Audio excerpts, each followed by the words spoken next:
How to manage too many breakpoints in IntelliJ IDEA debugging. If you find yourself juggling too many breakpoints in IntelliJ IDEA, you are not alone. Managing breakpoints effectively can make a big difference in your debugging experience. Let's break down some practical strategies to keep things organized and efficient. First, consider enabling or disabling breakpoints instead of removing them. This allows you to keep breakpoints for future use without cluttering your current debugging session. When you disable a breakpoint, it will not interrupt your program execution, but you can easily enable it later when needed. Next, take advantage of the Breakpoints dialog. This handy feature lets you view all your breakpoints in one place. You can organize them by type, enable or disable them in bulk, edit conditions, or remove any that are no longer necessary. This centralized approach helps you avoid confusion, especially when you have many breakpoints set.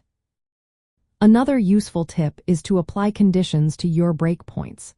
Instead of having a breakpoint trigger every time it is hit, you can set specific conditions that must be true for the breakpoint to pause execution. This way, you can focus on the most relevant scenarios and reduce unnecessary stops. If you want to monitor your program without pausing execution, consider using non-suspending breakpoints. These can log messages or evaluate expressions without interrupting your workflow. This allows you to gather useful information while keeping your program running smoothly. Strategically using exception breakpoints can also help. These breakpoints pause execution when exceptions occur, reducing the need for multiple line breakpoints. Additionally, watchpoints, which pause execution when a specific field is read or written, can target variable state changes without scattering many line breakpoints throughout your code. When it comes to method calls, use IntelliJ's stepping features like Smart Step Into. This allows you to focus on specific method calls during debugging, reducing the need for numerous breakpoints. Lastly, customize your breakpoint suspension policies.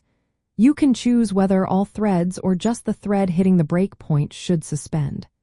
This is particularly helpful when debugging multi-threaded applications, as it allows you to manage the impact of breakpoints effectively. By combining these techniques, you can keep your debugging sessions organized and efficient, even when working with many breakpoints.